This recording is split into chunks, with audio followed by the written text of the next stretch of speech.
그 고난을 이겨서 다시 신랑을 찾아왔잖아, 왕을. 예. 그러니까 더 이렇게 아름다워진 거야. 더 아름다워지고 더 당당해지고 그렇게 된 거야. 6,000년이네.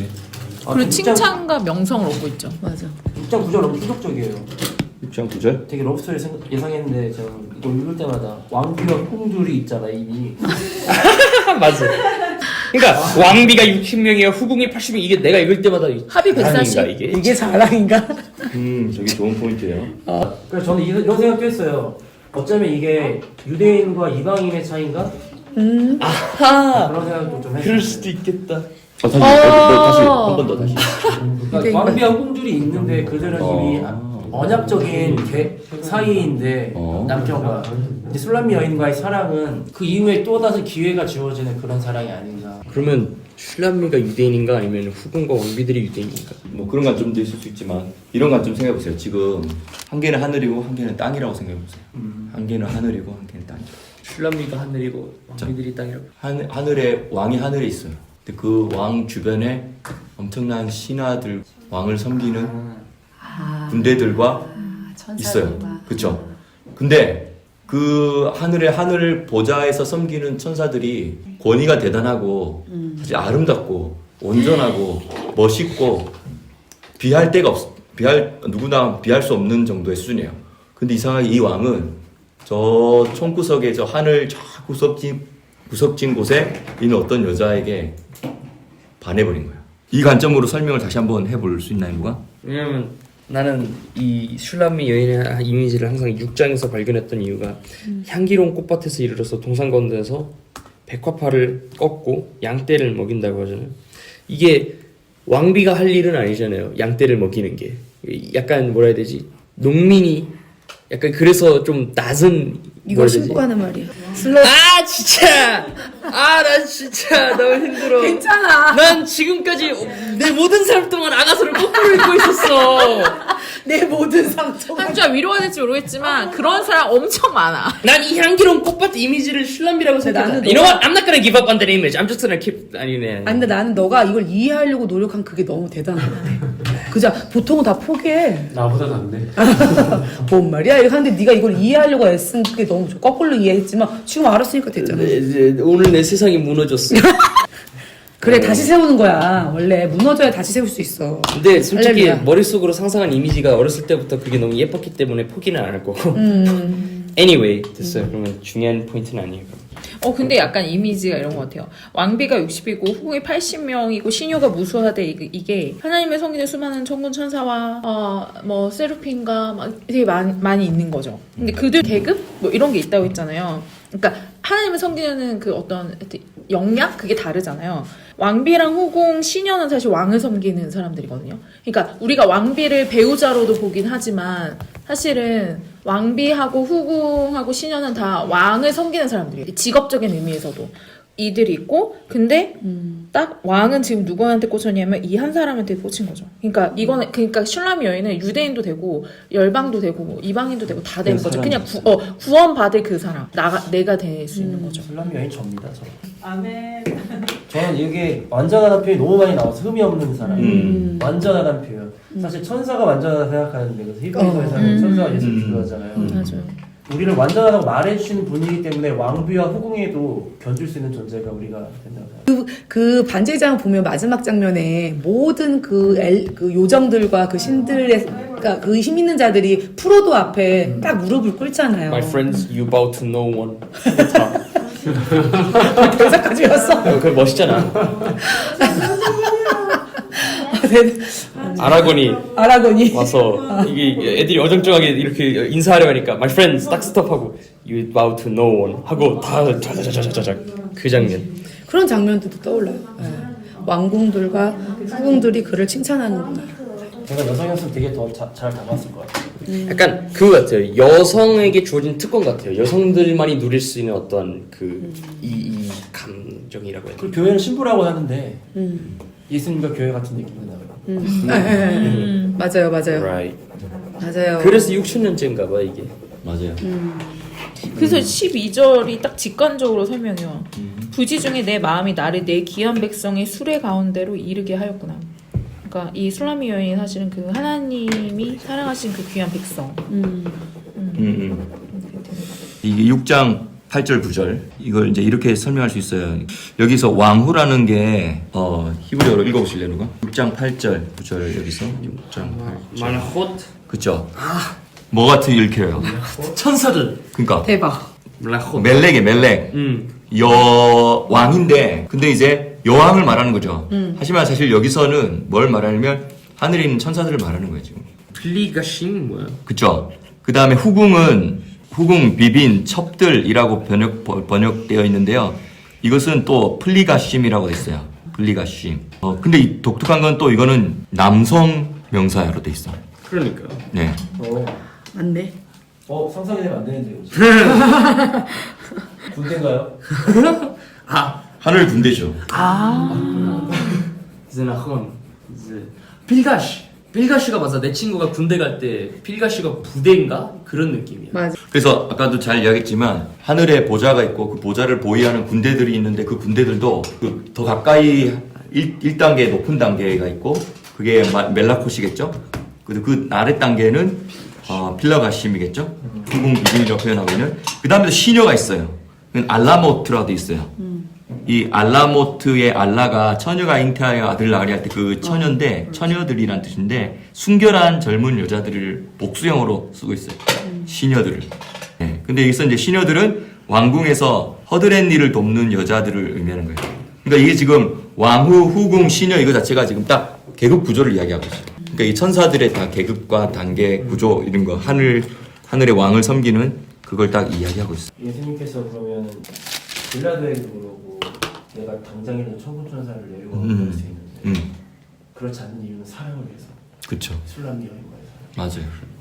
그래서 이 하늘의 여러 단계들에 배치되어 있는 이 하늘의 군대들이 있죠. 근데 그 군대들이 사실 사람과는 비교할 수 없을 만큼 되게 아름답고 온전하고 엄청난 권위가 있는 존재들이거든요. 그런데 그 왕은 그거보다는 저 멀리 땅 구석, 저 지구 땅 구석에 있는 저 검고 계달의 가죽으로 만든 텐트 껍데기 같은 피부를 가지고 있는 그리고 장렬하는 태양에 거무스름하게 타버린 피부를 가지고 있는 그 여자 술람미에게 눈이 멀어버렸어. 내 눈에는 너밖에 안 보여. 라고 사랑에 눈이 멀어서 연애하고 있는 장면을 표시하고 있는 게 바로 이 6장 8절 9절이에요. 나의 비둘기라고 감탄하죠. 비둘기는 나도 너밖에 안 보이는데 너도 나밖에 안 보는구나.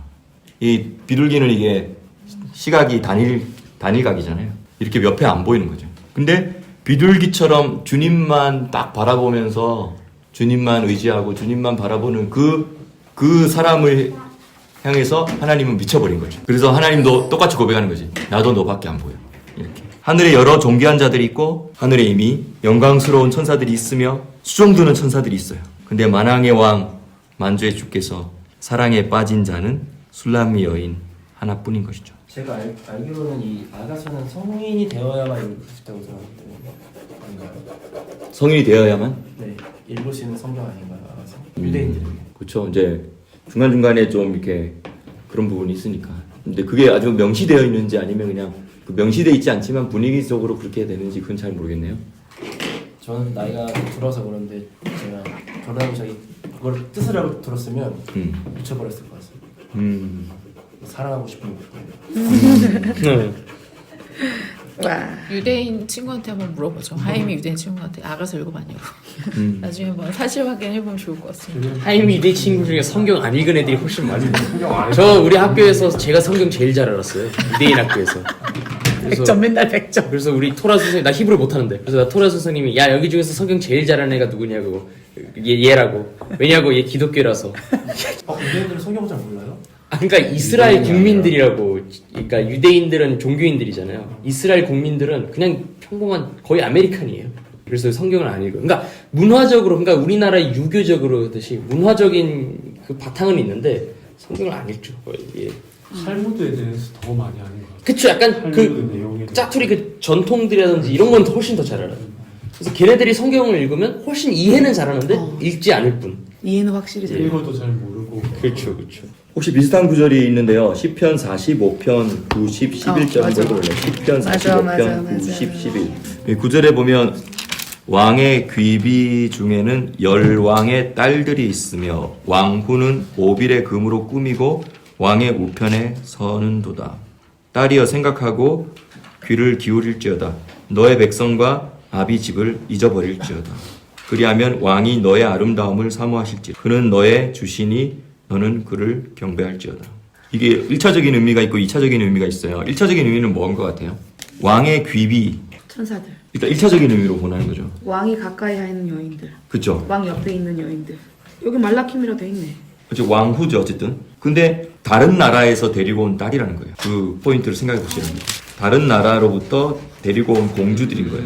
그리고 다른 나라의 출신이었지만 이 왕궁에 들어와서 왕후가 되었고 금으로 꾸미고 그리고 왕에 가까이 있도록 했다는 거죠. 아름답게 왕 금으로 꾸며주고. 그러니까 이제 딸들이여 듣고 생각하여 귀를 기울지어다. 너 백성과 너 아비집을 잊어버릴지어다. 이것은 무엇을 말해주는 걸까요? 신분의 변화 아닙니까? 신분의 변화? 신분의 변화 맞아요. 지금 나라 밖에 다른 나라의 소속이었던 자였잖아요. 이 여자는. 근데 이제 소속이 바뀌어서 여기 와가지고 황금으로도 꾸며주고 그리고 왕의 식탁에 참여하고 하는 그런 신분이 바뀌었어요. 맞죠? 근데 계속 내가 옛날 생각하면서 그때가 좋았다 하면서 그때 옛날 집을 자꾸 생각하고 이렇게 할 필요 없다라는 걸 이야기하는 것이죠. 본국에 있을 때와는 비교도 안 될 만큼 아름답고 존귀한 하늘의 예루살렘에 살게 될 딸들아, 이 모든 것을 보고 듣고 주의를 기울여 보아라. 그리고 너의 본토 친척 아비집을 잊어버려라. 땅의 일을 잊어버려라. 골로새서 말씀에 보면 그러므로 너희가 그리스도와 함께 다시 살리심을 받았으면 위의 것을 찾으라. 거기는 그리스도께서 하나님 우편에 앉아 계시느니라. 그래서 위의 것을 생각하고 땅의 것을 생각하지 말라. 이는 너희가 죽었고 너희 생명이 그리스도와 함께 하나님 안에 감추었습니다. 우리 생명이신 그리스도께서 나타나실 때 그때 너희도 그와 함께 영광 중에 나타나리라. 너의 신분은 그리스도이신 왕이신 그리스도의 신부다는 거죠. 그래서 너의 직분은 왕 같은 제사장이야. 이미 그러하지만 근데 부활하여서 천년왕국을 지내는 동안 너의 신분과 너의 직분은 더 완전한 모습으로 가게 될 거야. 이제 그러한 생각들을 연결시켜서 생각하면 좋겠어. 이제 요런 사실 이제 고대에 이렇게 왕들이 살아가는 궁전이나 궁궐이나 그들의 어떤 신화와 그 체계들 이런 것들 딱 보잖아요. 사실 뭐가 좀 생각나냐면 이 하늘의 보좌와 그 하늘의 주변에 이런 것들이 되게 좀 비슷해요. 사실 우리가 성막이나 성전도 사실 뭐예요? 하늘의 원형이 있는데 그것의 패턴을 땅에서 만든 거잖아요. 그래서 이 땅에 만든 그 패턴에 들어가면 사실 하늘에 들어가는 것과 마찬가지 되는 거죠. 근데 사실 옛날 고대 시대 때에 이런 원리들이 성경에만 있었던 게 아니야. 성경이 원초죠 당연히. 하지만 고대 시대 때 모든 왕조들 역사에는요 다 이런 게 있어요. 그러니까 그러니까 왕들은 이런 생각 가지고 있잖아요. 나는 하나님의 기름 부음 받아서 난 하나님을 대표하는 존재다라는 걸 생각 가지고 있어요. 모든 왕들이. 그게 이제 잘 되면 좋지만 선을 넘어가 버리면 이제 문제가 되죠. 근데 그게 악하게 쓰여서 문제지 사실은 그들 안에 이런 원리들이 다 있다는 거죠. 하늘의 것이 땅에 내려와 있다. 그래서 땅에 내려와서 나는 땅에 있지만 나는 하늘의 것을 대표하는 존재다. 이게 모든 나라의 왕궁 안에 다 들어가 있어요. 그리고 여기 이제 이 6장에서는 사실 5,000년 때잖아요. 6장은 5,000년 때죠. 근데 어떤 생각을 제가 또 해봤냐면 특별히 이 6장이 5,000년 때라면 이제 7장으로 넘어가면 이게 7,000년이죠. 6장은 5,001년부터 6,000년까지예요. 맞죠? 7장은 6,001년부터 7,000년 마무리까지예요. 맞죠? 인류 역사 7,000년으로 볼 때. 그러면 6장 마지막 절이 뭐냐는 거죠. 13, 14절. 돌아오고 돌아오라. 슐람미 여자야. 돌아오고 돌아오라. 우리로 너를 보게 하라. 너희가 어찌하여 마하나임에 춤추는 것을 보는 것처럼 슐람미 여자를 보려고 하느니냐. 예를 들어서 5,999년에서 6,000년으로 넘어간 이 시점에 이 13절, 14절은 어떤 의미가 있을 것 같아요? 마하나임 춤추는 뭐 같아요? 마하나임의 춤추는. 용키푸르? 용키푸르 우리 저 책 한번 가져와 보실래요? 저기 성전연구소 책. 용키푸르 강강수월래. 그러니까 강강술래. 술라미언이 돌아오면서 어떻게 하면서 돌아오냐면 메홀라트 이게 돌면서 춤을 추는 거거든요. 빙글빙글 돌면서 춤을 추는 군대들처럼 춤을 추면서 술람미 여인이 내려오는 장면이에요. 예수님의 재림과 그 예수님이 재림할 때 신부들이 첫째 부활한 신부들이 춤을 추면서 많은 물소리처럼 함성을 지르면서 막 내려오는 승리의 함성을 부르면서 춤을 추며 내려오는 장면을 생각해 볼 수 있을 것 같아요. 근데 이 타이밍이 어느 타이밍이냐면 대속제일의 마지막 타이밍입니다. 그래서 대속제일의 마지막 순서가 뭐냐면 예루살렘의 여인들이 흰옷을 입고 감람산에서 관광술래 춤 같은 춤을 추면서 마무리가 돼요. 이게 대속제일의 마지막 순서예요. 그리고 나서 이제 대속제일의 희년의 나팔이 불리고 대속제일의 희년의 나팔이 곳곳에서 불려지는 거죠. 희년 나팔 부는 거죠. 그 희년의 나팔이 불려지는 그 순간에 어떤 일이 있냐면 예루살렘에서는 과거 성전시대 때 감람산에 흰옷을 입은 여자들이 이렇게 원을 누르면서 춤을 추고 있어요. 그리고 희년의 나팔이 불려져요. 그리고 이날 성전 문이 닫게요. 이제 이게 왕이 귀환이죠. 근데 이 왕의 귀환의 이 장면에 이 흰옷 입은 신부들이 춤을 추면서 승리의 함성을 부르는 거예요. 그리고 희년의 나팔이 불려져요. 이게 딱 예수님의 재림의 그림이에요. 근데 이게 지금 6장 마지막 절 두 절이 이 술람미 여인, 값을 지불당한 존재들이 마하나임에 춤추는 것이죠. 마하나임이 하나님의 군대들의 두 진영이라는 뜻이죠. 하늘의 군대로서 내려와서 땅의 군대로 내려오는 그 장면들, 이 재림의 장면을 생각해 보라는 거. 솔로몬은 이걸 다 알고 썼나? 느끼고 쓰지 않았을까? 중요한 질문이네요. 두 가지 다 생각해 볼 수 있어요. 어느 정도는 어떤 개념이 있기 때문에 이렇게 붙였지만 이걸 구체적으로 다 이해하면서 이런 걸 적지는 않았을 수도 있어요. 그래, 예술가가 자기가 한 작품 다 자기도 몰라. 그렇죠. 직관이 맞아. 들어가 있으니까. 예술가가 그림 그릴 때 어떤 생각을 가지고 그림 그렸지만 보는 사람이 해석을 해주면 맞네 이렇게 될 때도 있잖아요. 그런 데서 예술가는 희열을 느낀대. 진짜 방금 6장 13절 풀어주셨잖아요. 마하나임에서 이렇게 춤추는 거. 그러니까 이거를 말씀하실 때 저는 시스티나 성당의 그 천지창조가 떠올랐어요. 그 미켈란젤로의 그림에 보면 이런 도상들이 많이 나와요. 얘는 이걸 알고 원으로 표현했을까? 이 마하나임에 춤추는 거 얘가 용키프로 이런 거 몰랐을 텐데 왜 미켈란젤로 이렇게 표현했지? 그래서 저희가 미켈란젤로 그림 진짜 좋아하거든요. 그런 도상들이 너무 많아요. 그러니까 샤갈은 뭐 알고 신부를 그려놨나? 유대인이었는데 뭐 그런 거지. 샤갈이 아가서 관련된 그림 되게 계시록하고도 많이 맞아, 풀어져요. 계시록 샤갈의 그림이 계시록하고도 많이 풀어져요. 그래서 샤갈이 커밍하지 않는 그 예수님을 믿은 유대인일 거라고 많이 맞아요. 그렇지 않고서는 진짜 맞아요. 그죠? 교회와 예수와의 관계를 그렇게 표현할 수가 없어요, 진짜. 니스에 가면 샤갈 성서 미술관이 따로 있어요. 그러니까 샤갈이 성서를 주제로만 그린 그림만 모아놓은 갤러리예요. 니스? 프랑스 니스. 니스. 아 샤갈 이름 프랑스어구나. 맞아 이거 샤갈. 그리고 샤갈이 독일 마인츠에 있는 성당에 스테인드 글라스를 혼자 다 했어요. 그 전체 그 성경 주제로. 여기도 했잖아 하다스가. 진짜. 12지파. 진짜 아가스지? 어떤 거 십자가도 나와. 어떤 그림이? 어쩌면 근대 현대로 오면서 이런 왕과 이런 개념들을 우리는 이제 다 잃어버린 것 같아요. 그래서 추측하기 어렵지만은 왕정 시대에 살았던 사람들은 이런 개념들을 그것도 나름의 전략이 아니었습니까? 우리를 그런 개념들과 멀어져서 유물론적인 것에 더 집중하게끔. 그것이 자본주의겠고, 데모크라틱이겠고. 그게 바로 이제 프랑스 레볼루션 같은 거. 그러니까 여기는 영적으로 유물론적이. 아이러니하지. 그럼 프랑스는. 10절에 있는 그 여자가 깃발을 세운 군대같이 당당한 여자라고 했던 건 마하나임과도 견줄 수 있는 사람이라고. 그렇죠. 이미 하늘의 군대가 있고 땅의 군대가 있는데 이 땅의 군대가 이제 거의 완성돼 가는 거죠. 땅의 신부가 거의 완성돼. 그래서 여기서 두 가지 이미지가 이제 겹쳐요. 신부의 이미지와 군대 이미지가 두 개 계속 겹쳐요. 여기서부터는. 그러니까 교회가 이 정도 수준으로 신부로서 깨어나고 그리고 신부하면 왠지 이제 다 속옷하고 이런 것 같지만 사실 신부인데도 동시에 군대인 거예요. 이스라엘 여자 군대처럼 여군처럼 여군 이스라엘의 여군. 어떤 면으로는 정말 여성적인데 어떤 면으로는 정말 군대 같아요. 할렐루야. 이스라엘 여자들이 그렇지. 맞아. 근데 6월절이라면 광야에 있을 때인데 군대를 부르셨잖아요. 맞아. 맞아. 신부로도 부르시고 군대로 부르셨죠. 그래서 사실 최후기 19장의 그 4절, 5절, 6절 그거 있잖아요. 최후기 19장의 4절, 5절, 6절 결혼 서약서. 결혼 서약사죠. 세골라. 세굴라 너 세상이 다 나에게 속했지만 내가 너를 택했다는 거예요. 열국 중에서 내 소유로. 그래서 너가 제사장 나라가 되고 거룩한 백성이 되겠다. 이 말 있죠. 이 말이 사실은 신부와 신랑의 그 결혼 서약서거든요. 실제로 이 구절을 유대인들은 결혼 서약서 때 결혼식 때 페트바. 남자와 여자가 결혼 서약서를 주고받을 때 이 말씀을 적어서 결혼 서약서를 줘요. 다시 한번 말씀해 주십시오. 몇 절이요? 출애굽기 19장 5절 6절. 그리고 실제 케투바 그릴 때 신해사 언약 토라 모양으로 만들어요. 세계가 다 나에게 속했어. 근데 내가 너를 택한 거야. 너는 나의 소유야. 이거야. 이거 무슨 소리 나올 법한. 그리고 너는 나에게 있어서 제사장 나라고 거룩한 백성이야. 이렇게 언약을 한 거야. 왜 다 나한테 먼저 결혼하라고? 야 아들들 잘 들어. 이렇게 프로포즈해. 알지? 우리 아들들밖에 없어. 알지? 잘 기억해야지. 기가 내게 이걸 속했어요? 알아들을 여자가 이거 너한테 속해줘. 만나야 열방이 될 네 거지. 구하라 내가 열방 진짜 열방이 네 거지. 이걸 알아먹는 여자하고 결혼해야죠. 알아먹는 여자. 7장 넘어갈까요?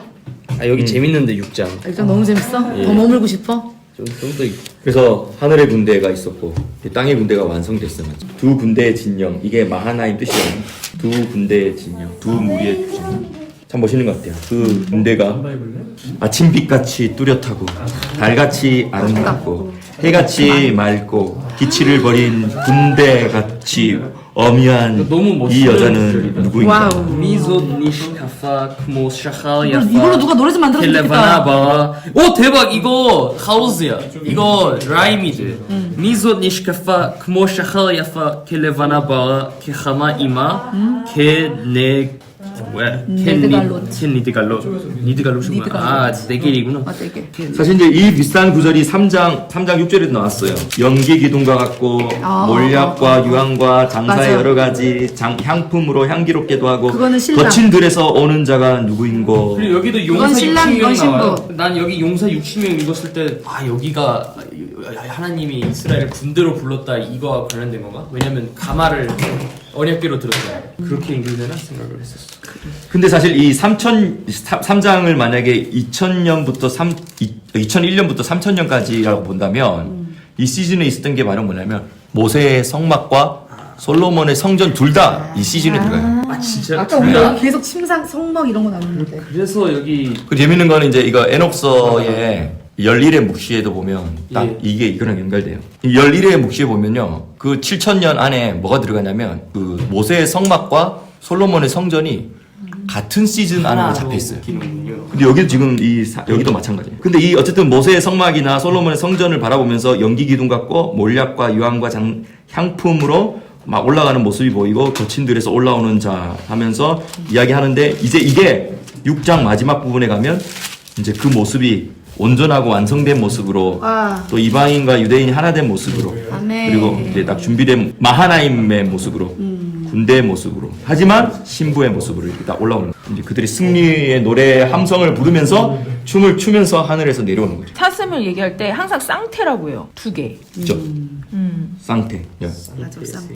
쌍태 하면 이제 우리가 그거 생각하죠. 예수님께서 요한복음 10장에 나에게 지금 이 무리가 있고 이 무리에 속하지 않은 다른 무리가 있다. 그래서 그 무리도 내가 그 무리에 또 목자를 세워서 세우려고 한다. 이렇게 이야기하는 그 다시 말하면 유대인 한 무리와 이방인 한 무리. 예수님께서 이거 요한복음 10장 16절에 이야기하잖아요. 내가 이 일을 위해서 내가 목숨을 버린다 하면서 뭐라고 하냐면 지금 이 우리에 들지 아니한 다른 양들이 나에게 있다. 내가 그들도 인도하여야 된다. 그리고 그들도 내 음성을 듣고 한 무리가 되어 한 목자에게 있게 될 것이다. 내가 이를 위하여서 나의 목숨을 버린다. 아버지께서 나를 사랑하시는 것은 내가 내 목숨을 다시 얻기 위하여 내 목숨을 버리기 때문이다. 이를 내게서 빼앗는 자가 있는 것이 아니고 내가 스스로 버린다. 나는 버릴 권세도 있고 다시 얻을 권세도 있으니 이 계명은 내가 아버지에게서 받아노라 하시니라. 아멘. 이것은 예수님 십자가 직전에 아니면 예수님이 이 땅에 오셔가지고 공생일을 사는 동안 받은 계명이 아니에요. 이 계명 언제 받은 계명인지 알아요? 모든 만물을 창조하기 전에 아버지와 아들이 대화하고 이미 어제 이야기했던 요한계시록 말씀처럼 창세 전에 죽임당한 어린 양인 거예요. 이게 만물 창조를 시작하기 직전에 이렇게 생각할 수 있는 거죠. 그리고 만물 창조의 절정인 인간을 창조할 거야. 창조하자. 우리 형상으로, 우리 모양으로. 근데 인간을 창조하면 내재적인 문제가 있다. 또 다른 사탄이 될지도 몰라. 어떻게 하지? 아버지, 내가 아버지 마음에 숨겨진 것을 내가 간파해버렸습니다. 아버지, 내가 나의 생명을 버려서 그들을 내 생명의 대가로 그들을 우리 안으로 들어오게 하겠습니다. 이렇게 이미 하늘에서 회의가 있었던 거죠. 이 모든 게 나는 어디서부터 시작했냐면 내가 중국에 있을 때 이렇게 이게 딱 어떤 가정교회 지도자들과 함께 저기 서북 지역에 갔었는데 서북 지역 가서 가정교회 지도자들을 만났는데 거기서 이제 핍받고 있고 조심하니까 이제 우리 호텔 방에 앉아가지고 서로 대화를 나누는데 처음 만나서 대화하는데 너무 달콤하고 막 너무 좋았어요. 그런 거 있잖아요. 예수님에 대한 이야기, 하나님 나라에 대한 이야기, 막 서로 간증에 대한 이야기 막 하는데 입에서 막 침이 질질 흘릴 만큼 너무 좋았어요. 달콤해서. 그러다 제가 몸에 힘이 쑥 빠지더니 그냥 그 침대 같은 소파에서 잠깐 제가 정신을 잃었어요. 근데 내 영이 쭉 갑자기 어디로 싹 들어갔냐면 성부와 성자와 성령 하나님이 회의하는 장면에 들어갔어. 근데 거기서 그 성부, 성자, 성령 하나님이 너무 사랑하는 거예요, 서로. 방금 우리가 호텔방에서 처음 만났는데 너무 사랑하고 이렇게 했잖아요. 근데 성부, 성자, 성령 하나님 너무 서로를 사랑하시더라고. 그리고 이게 너무 완전하더라고. 그리고 이게 영원하더라고. 근데 갑자기 그 장면에 너무 결핍이 느껴졌어. 말도 안 되는 결핍.